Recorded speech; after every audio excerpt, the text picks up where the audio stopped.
All right, everybody, welcome back. Episode 42 of Sports with Skiz. It has been what feels like a long, long time since we've done a show, but we're back. Needed to decompress a little bit after a long football season. We got a lot of good stuff planned. Just trying to stay on our P's and Q's. Again, this is new to us. We're new to this, so just trying to see what works and go with that. But Knock, how we doing, brother? It's good to see you.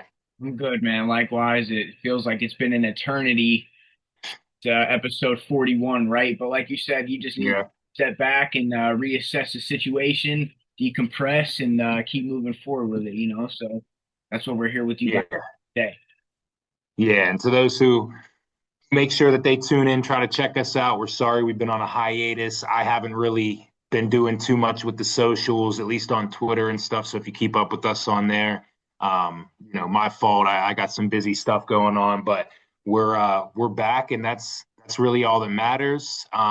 Looking for a nice little off season here, and again, we're going to be bringing you guys some interviews. We already have a couple of things lined up. We actually, for those of you guys who don't follow us on some social medias, we finally had our first viral piece that made its way around the landscape of Instagram and TikTok. Knock, that was a very, very good high that we're kind of still riding right now, huh? I've been ear to ear the last few days, and that is all you. You have, I don't know, you got the gift. You've got the gift, bro. And it was perfect. It was perfect timing. Um, and you know what? Freaking Josh Block, man. Yeah, yeah. Shout out Josh Block. Put the fries in the bag. I really don't even know. It's like so funny. The listeners might not care about it, but it's just funny as shit just to think about. Like, I literally woke up Sunday morning and I'm about to get ready to go to like Sunday service and everything. And I'm sitting there and I'm like, damn, we haven't really posted in a while. It's like something I could just throw up. I'm like, Sac State, they're going. We didn't really make a video on that. I'm like, let me just try to see. So I'm scrolling through like CapCut and I see that one of Josh Block where he's like, oh fuck. Oh my God. Whenever they're raiding his crib or like the helicopters are out, bro. And I always, always, always thought that that was one of the funniest memes, one of the funniest like clips someone has made of someone. And I shit you not, like when that was like a big thing, I used to save and like and repost all those. So I was like, you know what? Let me just do this. So I'm sorry, Central Michigan fans, that it feels like you guys kind of caught like a backhand with that, was saying that you guys will only have 150. I know that that's not true. I also used a picture from a snowstorm game. But yeah, we went viral. Basically, for those of you who didn't see it, it just said Sac State whenever they pull up to Mount Pleasant, Michigan, to play on a random Tuesday in front of 150 people, and it just took off. So I was like showing my wife, and she's like, "Why? Like, why did this? Why was this the one that took off?" And I'm like, "Maction. People love Maction. That's all it really is." Nothing better than football on a Tuesday night, Wednesday night, just it's awesome, bro. Maction's awesome. And Uh, you never know what you're gonna get with Maction too. That's the best part. that is the best part. You get like the wildest shit, which I don't know. I love it. A lot of people will like whenever I'm texting in the group chat, people are asking like what we're doing. I'm like, I'm sitting here watching Ball State versus Eastern Michigan. It's Tuesday at 9:30, and I'm getting called a sicko. But it is what it is, man. It is going to be a crazy move, I guess, for Sac State. The one thing that like I could understand is just the money that they're going to make, and they already have so much coming in, like the donations that they've gotten over the years. So I know we didn't talk a lot about it, so I wanted to stay on it. But in reality, like Sac State is a good pickup for the MAC. It doesn't really make sense um, with like the geography base, but like none of the conferences really do anymore. So like, what does that even matter to anybody? And they played in a very good Division 1 AA conference against like Montana State, Montana, Idaho. So like they played against some good competition. I think this will be good for the MAC. It's definitely going to be different though. A lot of their fans, I don't know if you read the comments, were like they played in cold weather and places far away. I'm like, brother, that's you don't understand Maction if you don't understand this meme, brother. Just keep scrolling. It ain't for you. Yeah, and you know what? Shout out Sac State. I think everybody just kind of needs to adopt this. Let's just buy our way into everything, huh? It's what I call it the Kim Kardashian method, or just the Kardashian period.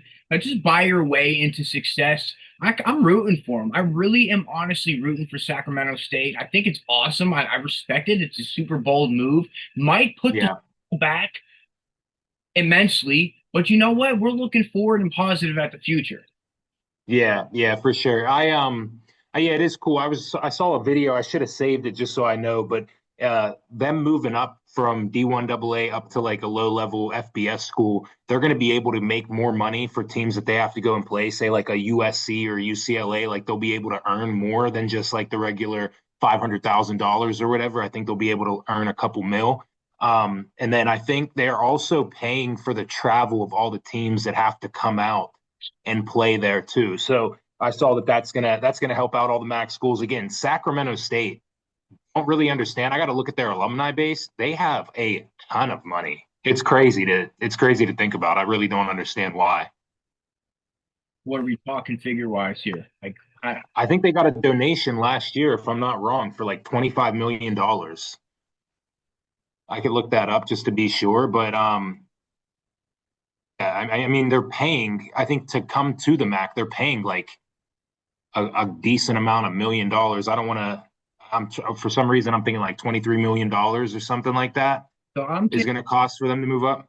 that's correct. Yeah, that's totally right. And from what I'm reading here, they have anywhere between 35 and 50 million from the boosters. Yeah, like on a yearly basis, or just is that like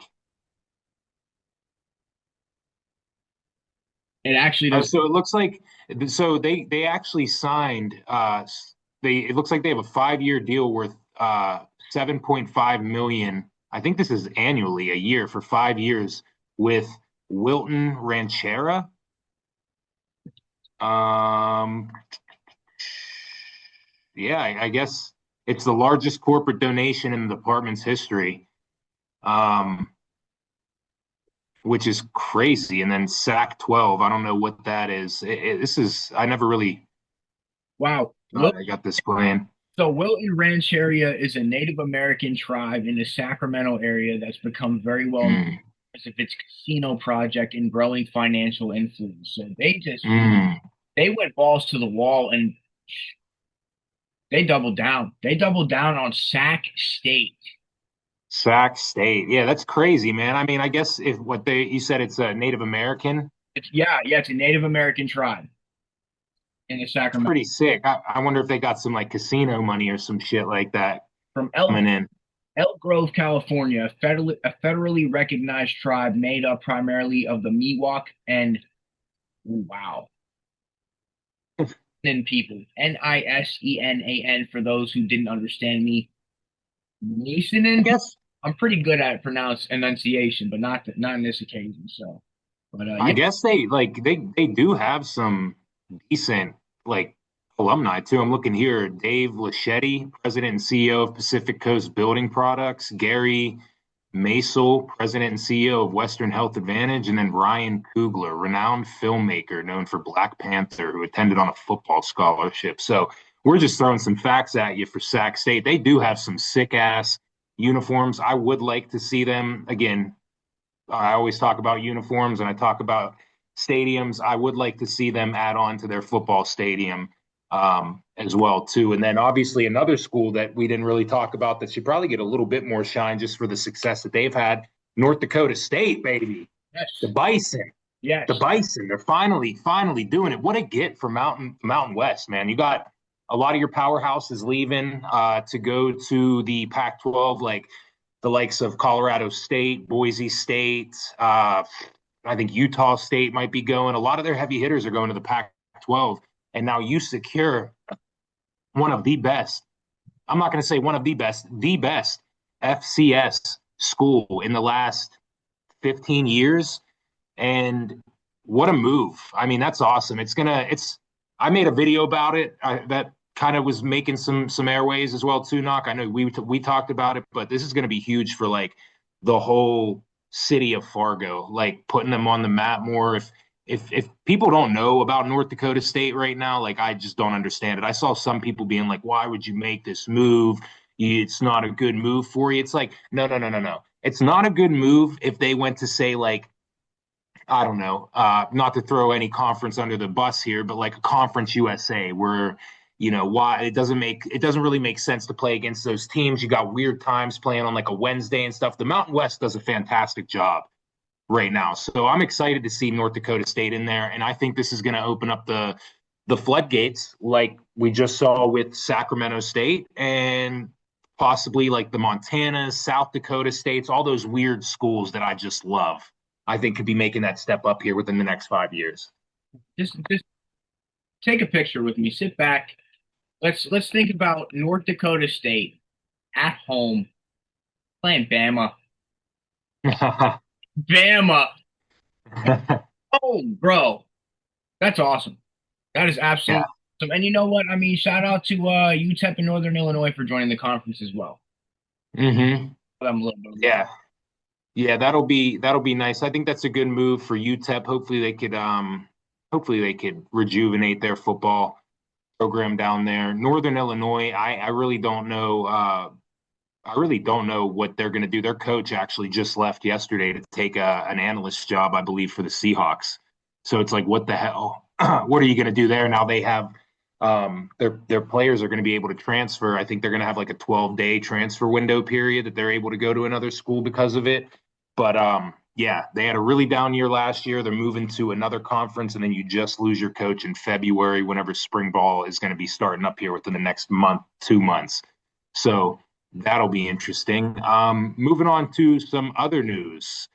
Knock, we talked about this a little bit before we got on here. It looks like the NCAA is getting a little bit pissed off with how many people are trying to file for new eligibility as they have threatened to vacate wins and erase stats as eligibility lawsuits escalate. What do you think about this? Yeah, I just don't think you can vacate stats from somebody who's already previously played. Vacating wins too just kind of really doesn't make any sense to me. Um, it didn't really make sense to me to vacate the wins. I know some people are going to have a gripe about this when Penn State had those allegations with Mr. Jerry Sandusky, but I just don't understand how you can vacate some of their statistics if they want to, try to stay in college to play or, depending on what their eligibility is. I'm sorry, my dad keeps blowing up my phone, my fault. But No, you're good. but yeah, I just don't think vacating stats is ridiculous. Yeah, it's I mean to do it over the eligibility. I mean, I guess I understand like they're trying to put an end to it just because I feel like there are a lot more athletes who are trying to get extra years of eligibility because they really know that they're not going to make it in the NFL and they're trying to get as much NIL money as they can. But I don't know. If you have like a legitimate reason, the NCAA also just stands in their own way. Like you deny waivers for people who deserve it, and then you grant waivers for people who don't deserve it. So it's like, what are we talking about here? Like TJ Finley is about to play on his seventh team in 7 years. He got eligibility, no problem. We got a guy like Trinidad Chambliss looking to get a 6 year with actual fight behind it, and he has to go through damn near the president of the United States. So it's like, I don't know. The NCAA just can't get out of their own way, and I think this is a repercussion of their own moves.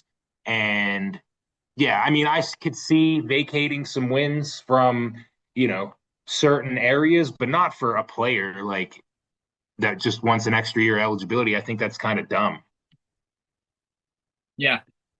Yeah, absolutely. And there's guys who have 9 years, 8 years, 7 years of eligibility, Yeah, they're picky and choosy with it, which I'm unsure what the reasoning is. And shout out to that judge who granted his not really didn't really fully grant eligibility. It's not like set in stone by the definition of it, but technically he's still able to play because the NCAA is blocked um, from pursuing this any longer. So, oh, What's up? Sam, oh, How are you? what's up, buddy? Nothing much, man. How about you? Man, great, great. It's great to see you, bro. Honestly, great. Yeah. You shout out Grove City football, shout out Richland football. Yeah, for sure. For sure. Appreciate you having me on. Yeah, of course. Of Sam, nice to meet you, man. I don't think I've ever had the pleasure. Yeah, nice to meet you too, man. Thanks for coming on, man. We're Yeah, fired up to have you. So I know Knock was looking forward to this. I know we had to make some schedule changes too, so I sure. appreciate you making some time. Yeah, absolutely. yeah, appreciate you. Uh, I'm Tanaka. That's my boy Mike over there. Uh, welcome to Sports with Skins, bro. Appreciate you having me, guys. yeah, no problem at all, man. We really do appreciate you making some time. If you kind of want to just, give yourself a little intro, man, for the people back home in Johnstown or for the new people listening, that'd be great. Yeah, sure. So I'm Sam Penna. I'm currently at Grove City College. I'm a junior. I transferred from St. Francis University. Before that, I was a graduate of Richland High School in 2023. Yeah, I'm football here. I play football here. I'm a wide receiver, political science major, and intend to go to law school after school. So, Damn, it's Brainiac, Knock. More than I something like that. had. I don't know about that. I don't know about that. Yeah, well, I was doing a little bit of research into you, bro, and I did notice that you were on some sort of debate team back in high school for. Something like that. Yeah, I did a mock trial. Okay, That was pretty cool. Yeah, it was mock trial club because I thought about going to law school for a long time. My mom was an attorney. So that was just a segue into that to see if it's something I would enjoy, and it was. So nice, bro. Nice. All right, how's Grove City treating you over there? Grove City's nice. I love it here. The culture is great. Academically, it's pretty tough, but it's preparing me pretty well for law school. The group of guys here, the team is really good. The coaching staff really cares. And I've got a great group of buddies here. One of my buddies from high school, Brock Batchy, he's a pretty good linebacker for Richland. He goes here too, so to reunite with him Nice. is pretty cool. Yeah, I don't know. What? Actually, it's not to even cut you off, Mike. My introduction to you, Brock, as well, Caleb, actually comes from a former coach of yours. I don't know if you know Andy, um, the owner of Capri Pizza. Andy, yeah, Coach Curto for sure. Andy Curto, yep. So, he speaks really highly about not just you. He says you're a great leader, but all those guys as well, man. And so, shout out to Andy. Absolutely. Yeah, Sam, I wanted to just start off. I know you mentioned that you transferred from St. Francis. Uh, what was it like entering yourself into the transfer portal? Did you know Grove City was going to be like your first target, or did you look at any other schools as well? Yeah, so transfer was tough. It was definitely a long thought about decision. I'm glad I made the decision. I went into it with the transfer portal nowadays. You have to enter in with a plan. So my mindset was get some scholarship money or go to Grove City College. There were a couple D3 schools that really caught my eye that were close, but for a lot of it, Grove City was the favorite, and ended up where I was going. Really happy with that decision. Nice. I like it too. And then I saw also too while you were at St. Francis, it looks like were you majoring in psychology? Yeah, so I Is that entered. correct? Yeah, I entered as a psych major, and I switched to criminal justice with pre-law. And because I went into college deciding between wanted to be a therapist or psychologist or go into law. And after having both of those kind of classes, I was leaning the law route. So I switched to a more uh, law school friendly major. Gotcha. And then the last question before Knock, you could go ahead too. I don't want to steal too much of the questions here, but what do you think was the biggest selling factor for Grove City? Was it the education? Was it the football stuff? Was it all of the above? Like what kind of went into that for you? Yeah, it was kind of everything. The one word to describe it would be vision. If you look into the Grove City football program, vision's our thing.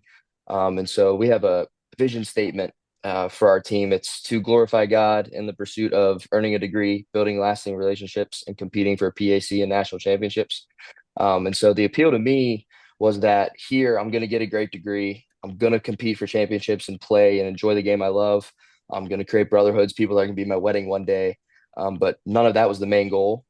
The main goal is to glorify God here, and that was my biggest attraction to the school. Our head coach the other day in one of our meetings said that winning championships and winning games will come, but those will be a fruit of what we're really trying to accomplish here. And to me, that was that, and that pictures our program perfect, right? It was to glorify God, to grow closer to God, to We also have 440 forever, 4 years of school, 40 years of work, forever being eternal life, right? Um, the forever part is the most important, and so that was really my favorite selling point of here, that it was more than just let's win a couple football games.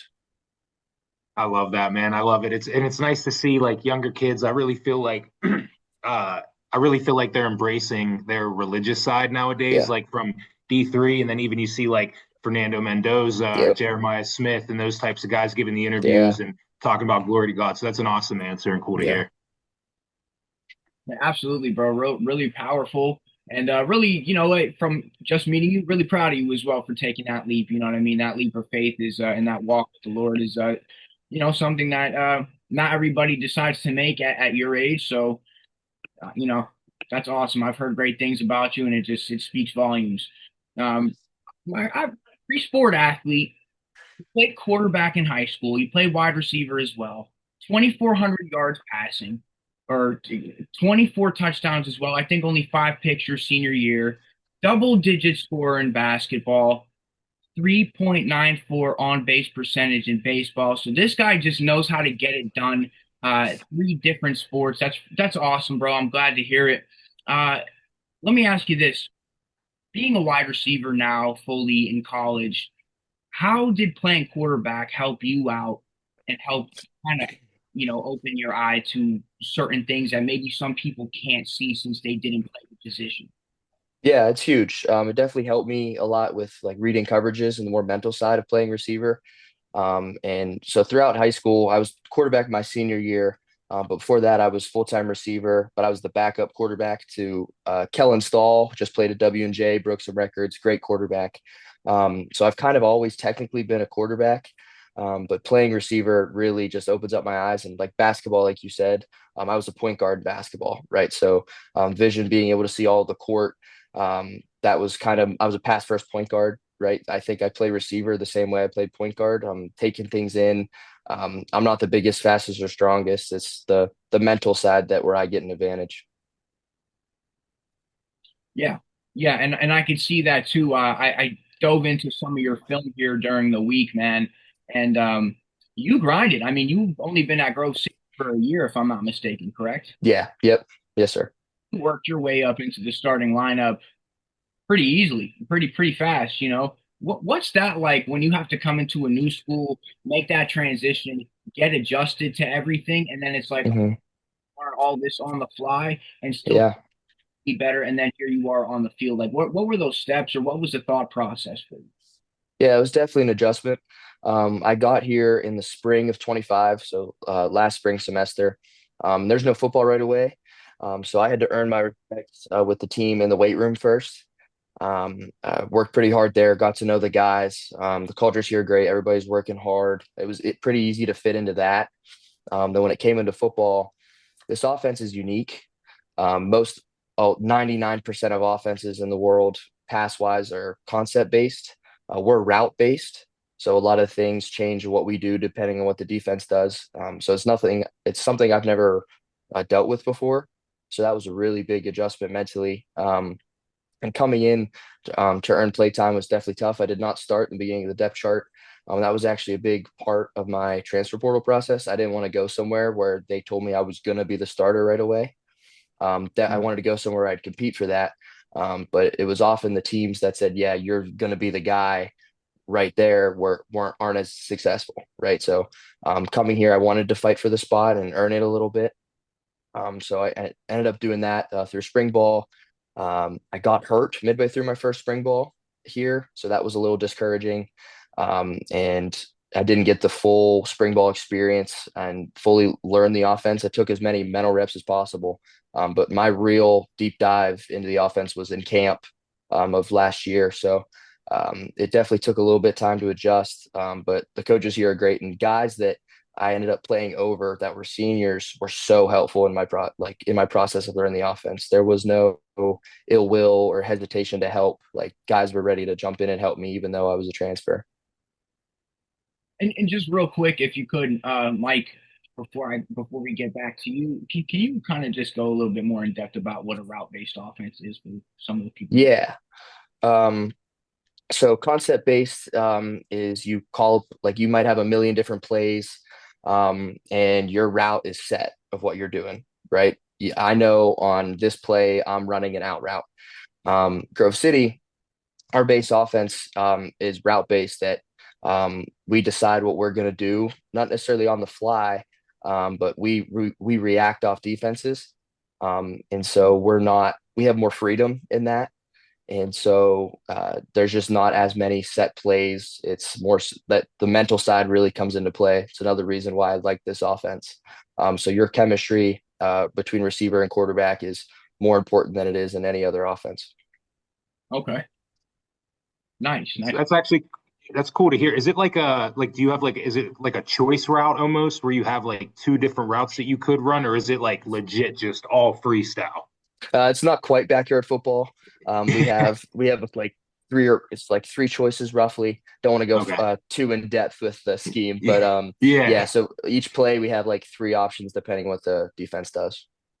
Okay. All right. Cool. I like hearing that.